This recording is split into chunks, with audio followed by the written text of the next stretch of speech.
No me enseñes a decir promesas que no he de cumplir. Gracias a ustedes. Gracias a ti. Gracias a usted. Muchas gracias por la invitación. No, muchas gracias por la invitación. Muchísimas por la charla. gracias. Muchísimas gracias, Lalo. Un abrazo para todos. Muchas gracias. Gracias, buen fin de semana.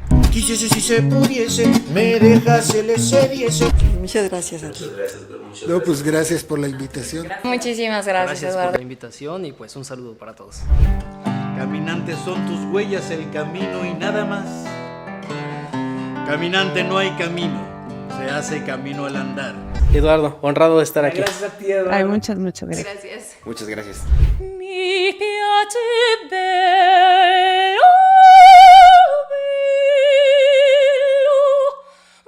andare in porto. Felicidades, Lalo, por este nuevo proyecto.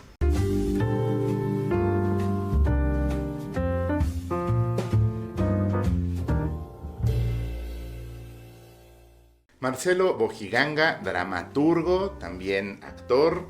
Me da muchísimo gusto que estés el día de hoy conmigo. ¿Cómo estás, Marcelo? Lalo, pues muchas gracias. Estamos muy bien, muy emocionados por esta invitación que nos haces. Tomarnos un cafecito contigo. Muchísimas gracias. Oye, cuéntame acerca de la dramaturgia. No es tan común encontrar escritores en el mundo, y mucho menos escritores que se dediquen a escribir obras de teatro. Cuando uno escribe, por ejemplo, un cuento, tú también lo sabes, también eres escritor de cuentos, principalmente para niños, pero bueno, has incursionado en esa rama. Cuando uno escribe, llevas una narrativa, una secuencia, sabiendo que alguien te va a leer. Y quieres que el que te va a leer se imagine las atmósferas, los personajes, las situaciones, las circunstancias que le estás describiendo, para que entienda la historia y se emocione junto contigo por esa historia que se te ocurrió. Pero cuando escribes una obra de teatro, nadie te va a leer más que el actor y el director, y ellos van a representar lo que vi en tu imaginación y la gente lo va a recibir de otra manera, de una manera histriónica. ¿Cómo es entonces el proceso para escribir una obra de teatro a diferencia de escribir otro género literario?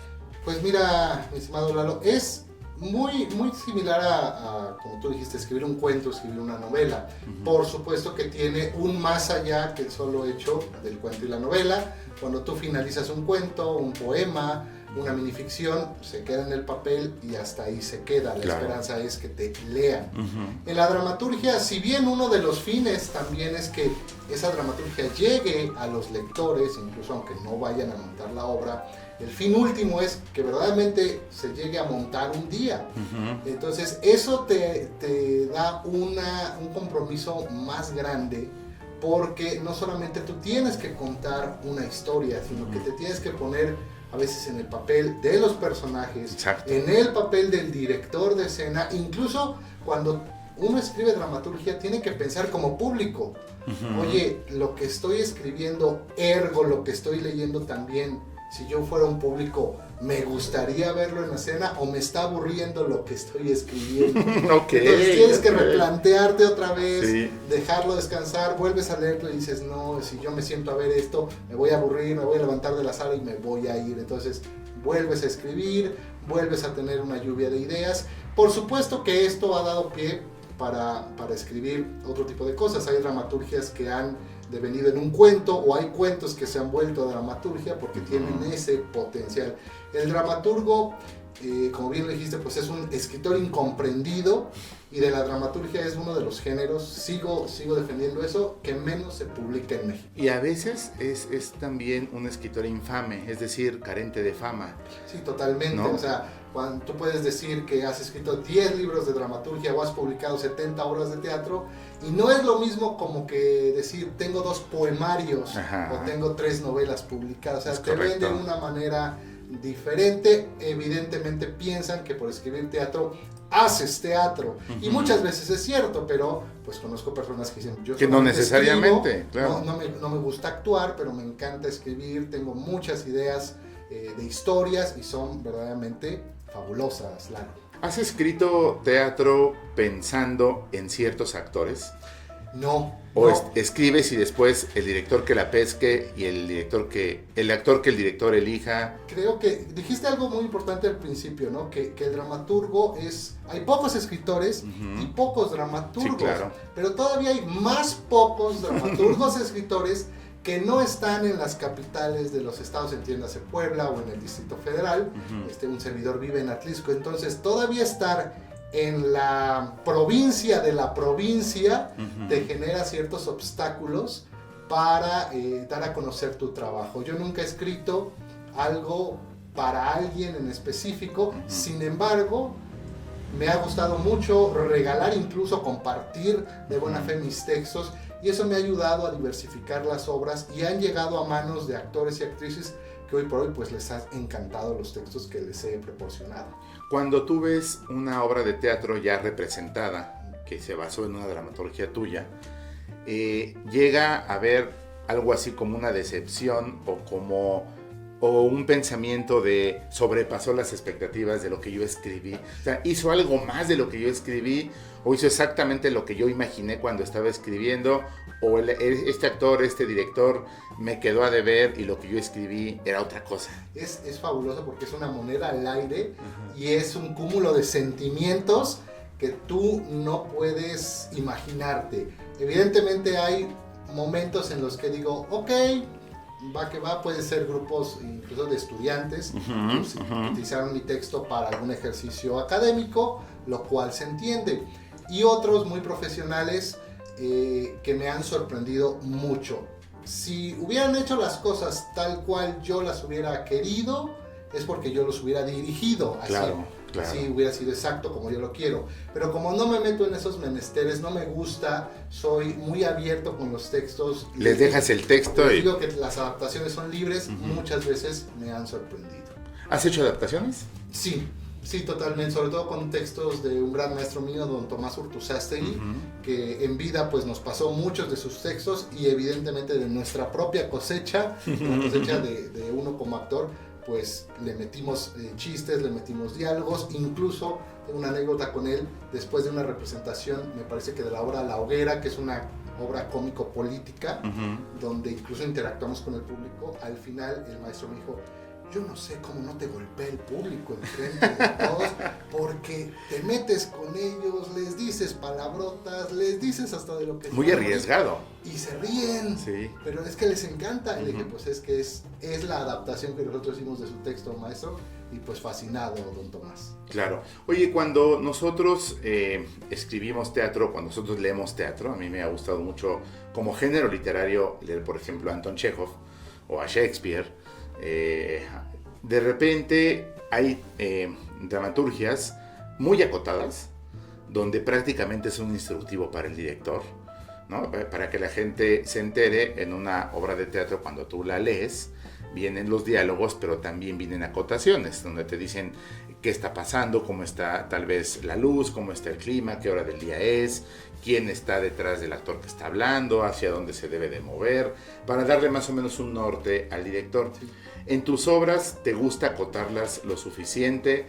¿Te gusta dejarlas totalmente a la libertad del director? Es decir, ¿les echas la mano con las acotaciones? Tengo de todo, incluso obras que prácticamente no tienen acotaciones, es la llamada narraturgia que hoy se habla. Sí. Otras que sí tienen suficientes acotaciones porque lo visualicé así, pero tengo de todo. Tengo algo que considerarían demasiado acotado, algo muy leve, algo sin acotaciones. La tendencia hoy dice menos es más.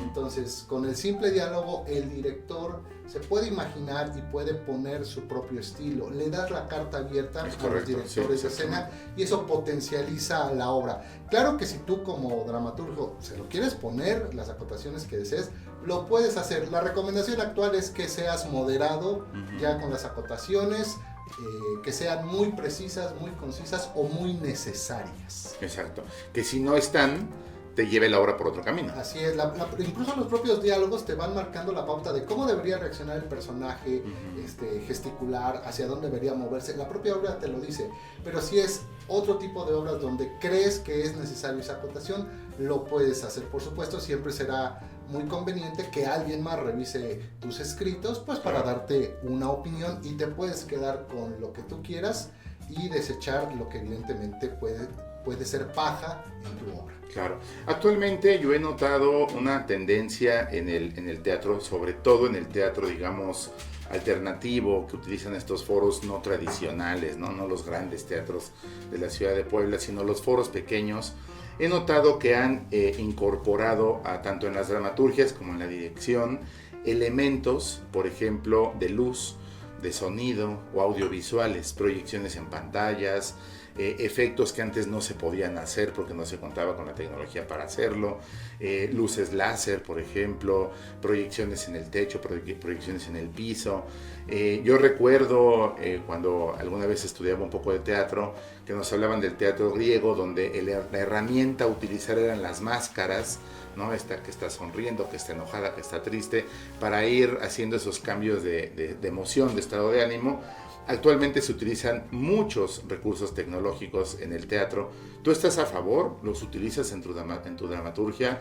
¿Se mencionan ahí poner una proyección de tal, un efecto de sonido de tal, digamos, más tendiente a lo que sería el cine que a lo que es el teatro? Sí, bueno, sí, efectivamente, el manejo de las luces, el manejo de sonido, son aspectos poco explotados incluso hoy en el teatro. Nos centramos mucho en la actuación, mucho en el movimiento de los actores, y a veces descuidamos las luces, descuidamos lo sonoro. Hay muchas obras que incluso pasan 10, 15 minutos desde que empezó y el actor no dice una sola palabra, y todo fue con luces y todo fue con sonido, y nos audiovisual. Audiovisual, y una narrativa maravillosa. Yo lo he implementado en algunas dramaturgias como apoyo al trabajo del actor. No he abusado de estos recursos tecnológicos. Sin embargo, esto también se debe mucho a las necesidades y a las capacidades que tenga el grupo en sus espacios. Digo, a veces hay grupos que lo hacen al aire libre, claro, donde es a veces imposible poner luces porque lo van a hacer a las 12 del día, sí, o pues como están en la calle, pues es imposible hacer sonidos finos porque el ruido de los autos, de las aves o de las personas pues lo ahogaría. Todo también depende mucho, yo creo, del espacio donde se vaya a hacer la obra. Claro. Oye, también me gustaría que me platicaras acerca de otro género en el teatro, digamos un subgénero que a mí me parece sumamente apasionante, que es la mímica o el teatro mudo, ¿no? Cuando se escribe para mímica o para teatro mudo, ¿qué tipo de texto se debe de hacer? Porque ahí no hay diálogos. No hay diálogos. Ahí has tocado algo muy importante. Tengo un ejercicio de pantomima, que prácticamente el guión es una hiperacotación. Exacto. O sea, literalmente es una hiperacotación, porque le tienes entonces que transmitir al mimo lo que tiene que hacer en escena a través de tus palabras. Entonces tienes que tener un dominio del lenguaje muy importante para decirle: entra persona, levanta unas pesas de 50 kilos. Eso es toda la indicación. Y él va a tener que hacer el esfuerzo de los 50 kilos. ¿Cómo hace un mimo levantando una pesa en el gimnasio? Bueno, y es que ahí le pones, ¿no? Estás en un gimnasio, vas a levantar una pesa de 50 kilos, ¿pero por qué? Porque quieres impresionar a una chava que viste.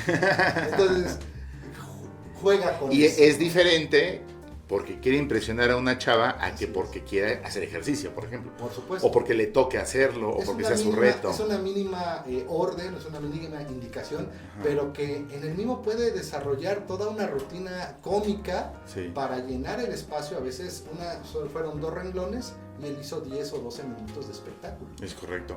Tú que estás inmerso en el mundo de la dramaturgia, que has escrito mucho teatro, me gustaría que le platicaras a las personas que nos ven acerca de la diferencia entre escribir un texto, un guión, como le decimos habitualmente, para teatro que para cine. Se dice que la narrativa es muy distinta, que el lenguaje es muy distinto. En el cine puede haber un zoom de la cámara, puede haber una toma abierta, puede haber una toma a un espejo, una toma de perfil. En el teatro te están viendo de frente a un escenario abierto todo el tiempo. Entonces el lenguaje actoral es distinto en uno y en otro aspecto. Pero ¿qué pasa con la escritura? ¿También cambia? Sí, totalmente. El escribir, no es lo mismo escribir cine que escribir teatro. El teatro tienes todavía que ser un poco más específico, tienes que meter mucho diálogo, porque estás viendo personas en vivo, y los silencios, los cambios de cámara que funcionan en el cine no funcionan en el teatro. Claro. No puedes hacer un silencio cinematográfico no puede ser igual a un silencio teatral.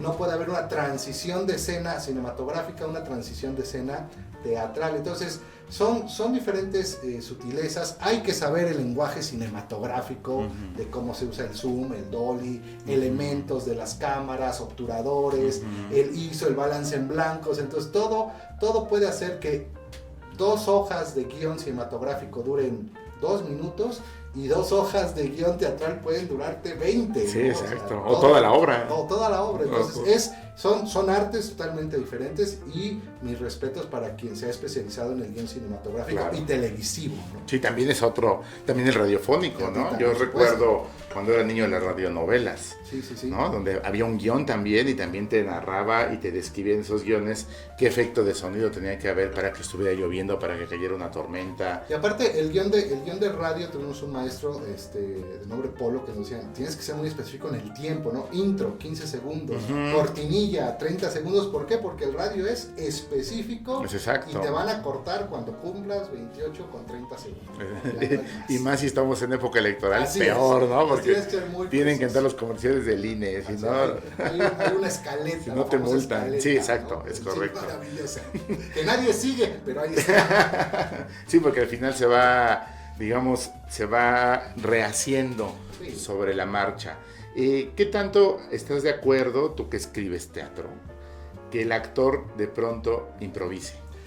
Bueno, si se te olvida el diálogo, obviamente no te tienes queda que improvisar, pero si no se te olvida el diálogo. Pero ya si realmente estás improvisando, aportando un extra, preguntándole al dramaturgo, al director, oye, mira, yo creo que se puede potencializar muy bien la obra de esta manera, y descubres que es correcto, has aportado algo a la obra. Pero si te gana el ego, si tú ya quieres improvisar por lucirte, por ser la estrella, verdaderamente la obra se cae, provocas muchos conflictos con los compañeros, con el propio director, y eso hace que tú te conviertas también en un actor o actriz problemática con la que ya no quieres trabajar. Entonces no hagan una improvisación si no es necesaria, o tal vez si no lo has platicado por lo menos con el director. Y es válido, como decías, cuando se te olvida el diálogo. Sí, es válido, totalmente. Porque el nerviosismo te puede traicionar, o puede ocurrir algo en el set, o en el foro, o en el público, que puedas aprovechar en ese momento, ¿no? Sí, hay obras cómicas, sobre todo la comedia, que te ayuda mucho, algún chiste, alguna risa, algo que ocurrió. Situación que ocurrió en ese momento te sirve, pero hay otras partes donde pues simplemente no puedes improvisar, tienes que apegarte mucho. Bueno, el teatro isabelino, Shakespeare, ahí no puedes improvisar, tienes que decir lo que dice el libro de Shakespeare. Sí, por supuesto. ¿Cómo te atreves a cambiarlo? Claro, sería una falta de respeto enorme. Totalmente. Oye, hay otro tipo de teatro que tiene una carga política muy interesante, que normalmente es tragicomedia, ¿no? Porque así es la política mexicana, es una sátira. Pero son sátiras que a veces también nos pueden hacer llorar de coraje, y de repente pierde actualidad, ¿no? Yo veía hace poco, me llegó el guión de una obra donde hacen muchos guiños al gobierno de Felipe Calderón, por ejemplo, y ya en este momento ya no tiene sentido. Entonces, ¿cómo trabajar un guión para que se mantenga vigente, para que no caiga en desuso o ya no tenga sentido en el futuro? Es lo que también decíamos al principio de esta entrevista, ¿no? ¿Cómo escribir dramaturgia? Tu dramaturgia tiene que ser lo más universal posible. Incluso un servidor tiene una obra montada que se llama La Hoguera, también de don Tomás Urtuzástegui, que es una comedia política, donde evidentemente no hace alusión a ningún personaje político, ni de antes ni de después, pero el propio guión y tu propia improvisación pueden ayudarte a que ese texto que se escribió en 1989 hoy tenga vigencia, y nosotros le hemos metido chistes referentes a Fox, a Calderón, a Peña Nieto, a López Portillo, a AMLO, y la gente los entiende porque son chistes o son momentos de la historia mexicana que nunca van a pasar de moda y que los jóvenes deben de enterarse, que están vigentes en el pasado y hoy. Exactamente. Son los chistes que todo el mundo lo va a entender. Sí. Cuéntame acerca de estas obras que me has traído de una manera muy amable. ¿Qué son? ¿Son dramaturgias? Así es. ¿están dispuestas a ser representadas? Sí, por supuesto. Mira, los que te traje aquí son 2 ejemplos de obras de teatro que de hecho publicamos gracias a los auspicios de una asociación civil de Atlisco. Son 3, uno ya se agotó el tiraje, hablaba de los aguacates fuertes, es una variedad oriunda de Atlisco. Estas son dramaturgias inspiradas en historias de Atlisco, yo soy de allá, y justamente esta asociación pues les vio potencial, las publicó y por supuesto que se están difundiendo, se han regalado prácticamente estos trabajos a quien los quiera. ¿Ya se han montado? No los hemos montado, hubo ahí cuando sacamos la primera unos intentos para poderlas montar, sin embargo yo siempre les dije a la asociación, ahí sí me puse en mi papel de dramaturgia, dije, yo te lo escribo, pero yo no soy ni director de escena, ni director artístico, ni las voy a montar yo. ¿Quieres montarlas? Te doy el permiso, pero tú consigue al director, a los actores, tú les pagas, yo nomás llego, la voy a ver, y listo. digo qué bonita está, yo la escribí y me voy a ir. Para evitar problemas. Y sí, todavía hay algunos ejemplares, si pueden búsquenlas en Atlisco, a la asociación civil, Macuil, y pues pueden pedirle algunas a ellos.